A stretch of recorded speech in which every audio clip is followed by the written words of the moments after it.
Hi అండి. Welcome to lady programmer ఛానల్‌కి operating system సిరీస్‌లో మరొక వీడియోకి స్వాగతం. ఈరోజు మనం నేర్చుకోబోయే topic parallel distributed systems, real time systems. So before we begin, don't forget to subscribe to Lady Programmer and make learning simple, smart and exciting. Ready kada? Let's begin. Parallel operating system అంటే ఏంటంటే it contains multiple processors working together. Parallel processing మనం already computer organisation architecture సిరీస్లో ఒకసారి చూసాము. So ఇక్కడ మళ్ళీ దాని గురించి మాట్లాడుకోవాలంటే మల్టిపుల్ ప్రాసెసర్స్ ఉంటాయి, మల్టిపుల్ సిపియూస్ ఉంటాయి. అవి ఏం చేస్తాయి, కలిసి వర్క్ చేస్తాయి. ఒక సింగిల్ టాస్క్ని ఎగ్జిక్యూట్ చేయడానికైనా, లేదంటే ఒక ప్రోగ్రామ్ని మల్టిపుల్ పార్ట్స్గా డివైడ్ చేసి దాన్ని ఎగ్జిక్యూట్ చేయడం కోసమైనా.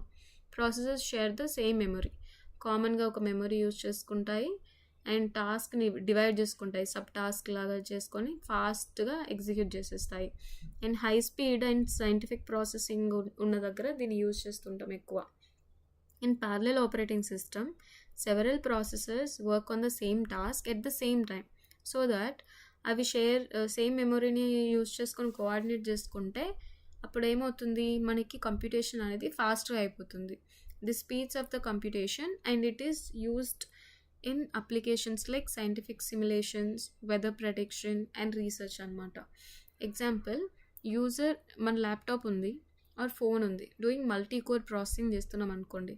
When you play a game, one core handles graphics. మీరు బ్యాటిల్ గ్రౌండ్స్ కానీ పబ్జీ కానీ ఏదైనా గేమ్ ఆడుతున్నారు అనుకోండి, హైగా గ్రాఫిక్స్ యూజ్ చేసేవి. దాంట్లో ఏమవుతుంది అంటే when you play A game, one core handles graphics. ఒక కోర్ ఏమో గ్రాఫిక్స్ని హ్యాండిల్ చేస్తుంది, ఇంకొకటేమో సౌండ్ని హ్యాండిల్ చేస్తుంది, ఇంకొకటేమో ఫిజికల్ క్యాలిక్యులేషన్స్ని.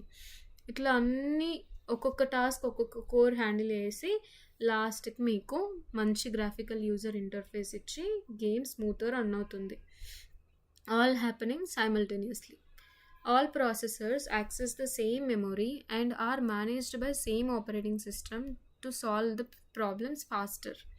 ఇప్పుడు మనకి మల్టిపుల్ ఆపరేటింగ్ ప్రాసెసర్స్ ఉన్నాయి కదా, అవి సేమ్ షేర్డ్ మెమొరీని యూజ్ చేసుకొని అవి టైట్గా సింక్రనైజ్ అయ్యి, అంటే ఒక ఏ టాస్క్ తర్వాత ఏది చేయాలి, దేని తర్వాత ఏది చేయాలి అని కరెక్ట్గా షెడ్యూలింగ్ చేసుకొని అవి ఒక టాస్క్ని కంప్లీట్గా ఫినిష్ చేస్తాయి విత్ ఇన్ టైం ఫాస్ట్గా. అండ్ అది ప్యారలల్ ఆపరేటింగ్ సిస్టమ్. ఇప్పుడు డిస్ట్రిబ్యూటెడ్ ఆపరేటింగ్ సిస్టమ్ అంటే ఏంటో చూద్దాం. డిస్ట్రిబ్యూటెడ్ ఆపరేటింగ్ సిస్టంలో multiple independent computers connected via network. ఇప్పుడు ఇది ఒక కంప్యూటర్ కాదు, మల్టిపుల్ కంప్యూటర్స్, మల్టిపుల్ ప్రాసెసర్స్ కాదు, మల్టిపుల్ కంప్యూటర్సే. ఇప్పుడు నా కంప్యూటర్, మీ కంప్యూటర్, ఇంకా వేరే వాళ్ళ కంప్యూటర్. సో ఇట్లా ఈ మల్టిపుల్ ఇండిపెండెంట్ కంప్యూటర్స్ని మనం నెట్వర్క్తో కనెక్ట్ చేస్తాం. నెట్వర్క్ ఏంటి, ఇప్పుడు నా ల్యాప్టాప్ నుంచి నేను మీ ల్యాప్టాప్కి ఒక మెసేజ్ సెండ్ చేయొచ్చు, నా ఫోన్ నుంచి మీ ఫోన్కి ఒక మెసేజ్ సెండ్ చేయొచ్చు. అది ఎలా possible? Via internet. Internet is a network కదా. So each system has its own CPU and memory. నా ల్యాప్టాప్కి ఆర్ నా ఫోన్కి నా ఓన్ సిపియూ అండ్ మెమొరీ ఉంది, మీ ఫోన్కి మీ సిపియూ మీ మెమొరీ ఉంది. వర్క్ ఏమవుతుంది, divided and coordinated over the network. Appears as a single unified system to users. యూజర్కి సింగిల్ సిస్టమ్ అనిపించవచ్చు, కానీ అది కాంబినేషన్ ఆఫ్ సిస్టమ్స్. సో ఇప్పుడు మనం ఈ ఎగ్జాంపుల్ కాకుండా వేరేది తీసుకుందాం. సో మీరు గూగుల్ సర్వర్ ఉంది, గూగుల్ సర్వర్లో మీరు ఏదో బ్రౌజ్ చేశారు ఆర్ ఎల్స్ మీరు ఏదైనా కంపైలర్ యూజ్ చేస్తున్నారు అనుకుందాం. సో అప్పుడు అక్కడ ఏం జరుగుతుంది, అంత ఇన్ని బిలియన్స్ ఆఫ్ ద రిక్వెస్ట్స్ అన్నిటినీ ఒక్క సర్వర్ హ్యాండిల్ చేయలేదు, డిఫరెంట్ సర్వర్స్ హ్యాండిల్ చేస్తాయి. అదంతా వర్క్ లోడ్ని బ్యాలెన్స్ చేయడానికి స్ప్లిట్ చేసుకుంటాయి అనమాట అమాంగ్ ద సర్వర్స్. సో మనకు చూసే వాళ్ళకి మనకు గూగుల్ సర్వర్ నుంచి వస్తుంది అనిపిస్తుంది, బట్ అది ఇన్ ప్రాక్టికల్ అది మల్టిపుల్ సర్వర్స్ ఉంటాయి గూగుల్ సర్వర్స్, దాంట్లో ఏదో ఒక సర్వర్ నుంచి మనకి అవుట్పుట్ వస్తుంది. It provides resource sharing and fault tolerance. A distributed operating system manages a group of computers that work together even though each computer is separate. ఒక server different, ఇంకొక server డిఫరెంటే, but మనకు అక్కడ at the end ఏం జరుగుతుంది, మనకి ఆ task అనేది complete అవుతుంది. యూజర్ ఏమనుకుంటాడు, అది ఒక సింగిల్ సిస్టమ్ అనుకుంటాడు. ఎగ్జాంపుల్, గూగుల్ క్లౌడ్ ఉంది, అమెజాన్ క్లౌడ్ ఉంది, డిస్ట్రిబ్యూటెడ్ డేటాబేసెస్ ఉన్నాయి. ఇవన్నీ సేమ్ డిస్ట్రిబ్యూటెడ్ ఆపరేటింగ్ సిస్టమ్ని యూజ్ చేస్తాయి. ఈ ఎగ్జాంపుల్ చూద్దాం. యూపీఐ పేమెంట్స్కి ఫోన్పే ఉంది, జీపే ఉంది, పేటిఎం ఉంది. మనదేంటి, యువర్ బ్యాంక్ సర్వర్, మన bank server and NPCI server, merchant bank server, payment gateway. ఇవన్నీ మనకు కనిపించవు.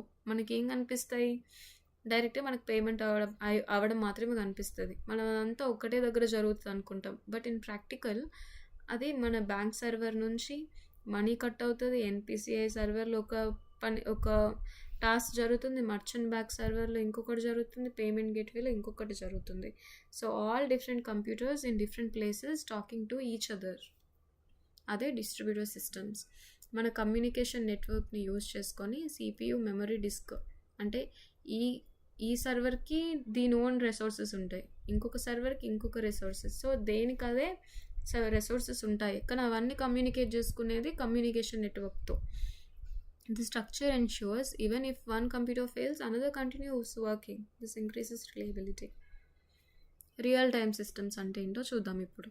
రియల్ టైమ్ సిస్టమ్స్ అంటే those wear the correctness of the computer depends not only on getting the right output but also getting in the right time. మనకి ఒక సిస్టమ్ని use చేస్తే correct output రావడమే కాదు, కరెక్ట్ టైంలో కూడా రావాలి. దాన్ని రియల్ టైమ్ సిస్టమ్స్ అంటాం. బట్ అవి మనం ఎక్కడ యూజ్ చేస్తాం అని మీకు ఒక డౌట్ రావచ్చు. సో ఎక్కడ అంటే మనం ఎగ్జాంపుల్ చూద్దాం.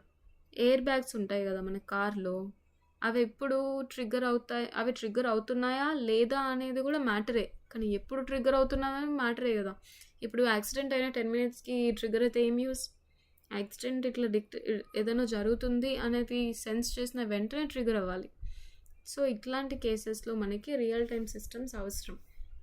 అవుట్పుట్ లేట్ ఉంటే ఏమవుతుంది, అది రాంగ్ అయిపోతుంది, ఇంకా అది useless. And types of real time systems ఏంటంటే హార్డ్ రియల్ టైమ్ సిస్టమ్ ఉంటుంది, సాఫ్ట్ రియల్ టైమ్ సిస్టమ్ ఉంటుంది. హార్డ్లో ఏంటంటే ఒకవేళ డెడ్ లైన్ మిస్ అయిందంటే సిస్టమ్ ఫెయిల్ అయిపోతుంది. ఇప్పుడు ఎయిర్ బ్యాగ్స్, మిసైల్ సిస్టమ్స్, వీటన్నిటిలో కరెక్ట్ టైంకి జరగలేదు అంటే అది ఫెయిల్యూరే. అండ్ సాఫ్ట్లో ఏంటంటే delay is acceptable but performance reduces. Delay okay but performance తగ్గిపోతుంది. ఇప్పుడు వీడియో స్ట్రీమింగ్ కానీ ఆన్లైన్ గేమ్స్ కానీ ఉన్నాయి, దాంట్లో డిలే అయితే పర్లేదు, యాక్సెప్టబుల్, బట్ మనకేంటి పర్ఫార్మెన్స్ పూర్ కదా. రియల్ టైం ఇలా ఉంటుంది. ఇప్పుడు మనకి సెన్సర్స్ ఉంటాయి, సెన్సర్స్ అనేవి మనకి డేటా పంపిస్తాయి అన్నమాట సిస్టమ్కి. అదేం చేస్తుంది, సెన్సర్స్ నుంచి వచ్చే డేటానంతా కంప్యూటేషన్ చేసి దానికి రిలవెంట్ యాక్చువేటర్ని ఎనేబుల్ చేస్తుంది. సో ఇది real time operating systems. So ఎంతవరకు చూసారంటే మీకు డెఫినెట్లీ ఈ వీడియో నచ్చిందని నేను అనుకుంటున్నా. So like, share and subscribe and support to Lady Programmer. Also let me know in the comments where are you watching from. So next video lo kaluddam, antavariki selavu.